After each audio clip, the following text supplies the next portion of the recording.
TikTok comment reply video কিভাবে তৈরি করবেন চলুন আপনাদেরকে সেই প্রসেসটি আজকের এই ভিডিওর মাধ্যমে দেখিয়ে দিব। তো ভিডিওটি কোনো রকম স্কিপ করবেন না, সম্পূর্ণ দেখেন, তাহলে আপনিও পারবেন এরকম কাজ করতে। তো ভিডিওর শেষে আপনাদেরকে আরেকটি টিপস দিব, সেটিও আপনি ধৈর্য ধরে দেখতে থাকুন। তো তার জন্য সরাসরি চলে যাবেন আপনার যে টিকটক অ্যাপ রয়েছে, তো টিকটক অ্যাপে চলে যাবেন। তো এখান থেকে টিকটক অ্যাপটি ওপেন হয়ে যাবে। তারপর এখান থেকে আপনার যে কাজটি করতে হবে সেটি হলো, এখান থেকে দেখতে পাচ্ছেন নিচে প্রোফাইল নামে একটি আইকন রয়েছে, তো সরাসরি প্রোফাইলে একটি ক্লিক করে দিবেন। তো ক্লিক করার পর তারপর এখান থেকে এরকম একটি পেজ চলে আসবে।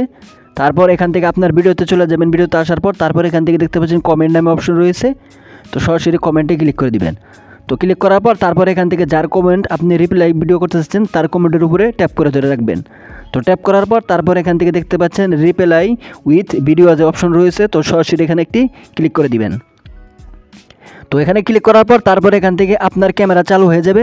তো এখান থেকে উপরে দেখতে পাচ্ছেন এখান থেকে কিন্তু রিপ্লাই কমেন্টের ভিডিও উপরে এইভাবে শো করবে।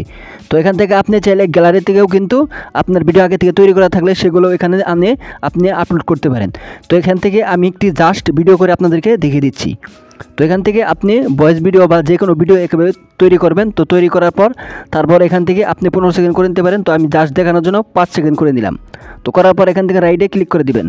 তো রাইটে ক্লিক করার সাথে সাথে এখান থেকে দেখতে পাচ্ছেন আমার কিন্তু কমেন্টের রিপ্লাই ভিডিও কিন্তু তৈরি হয়ে গেছে। তো এভাবে কিন্তু আপনারা খুব অল্প সময়ে তৈরি করে নিতে পারেন। তার জন্য এখান থেকে দেখতে পাচ্ছেন নেক্সট অপশন রয়েছে, নেক্সটে ক্লিক করে দিবেন। তারপর এখান থেকে আপনি কিছু লিখে এটা এখান থেকে পোস্ট করে দিতে পারবেন। তো আপনার টিকটক যে আইডি রয়েছে, টিকটক আইডিতে এখান থেকে কিন্তু আপনি স্যাম্পলি এখান থেকে পোস্ট করে দিতে পারবেন। সো শেষে যে টিপসটি শেখাবো সেটি হলো, এখান থেকে কমেন্টের উপর ক্লিক করে এখান থেকে আপনার লেখা লিখে কিন্তু কমেন্ট করতে হয়। তো আপনাদেরকে ইউনিক একটি বিষয় শিখে দিই, সেটা হলো কমেন্টের উপর চাপ দিয়ে ধরে এখান থেকে আপনি ইমোজি কমেন্ট করতে পারবেন খুব অল্প সময়, এবং আপনার সময় কিন্তু কম লাগবে। তো দেখতে পাচ্ছেন এখান থেকে কিন্তু 3টা ইমোজি কমেন্ট করা হয়ে গেছে। তো এইভাবে কিন্তু আপনারা কমেন্ট করতে পারেন। তো এই ছিল নতুন ট্যাগ। তো কেমন লেগেছে? ভালো লাগলে অবশ্যই চ্যানেলটি সাবস্ক্রাইব করে দিয়ে পাশে থাকবেন। সকলকে ধন্যবাদ, ভালো থাকবেন, সুস্থ থাকবেন, আল্লাহ হাফেজ।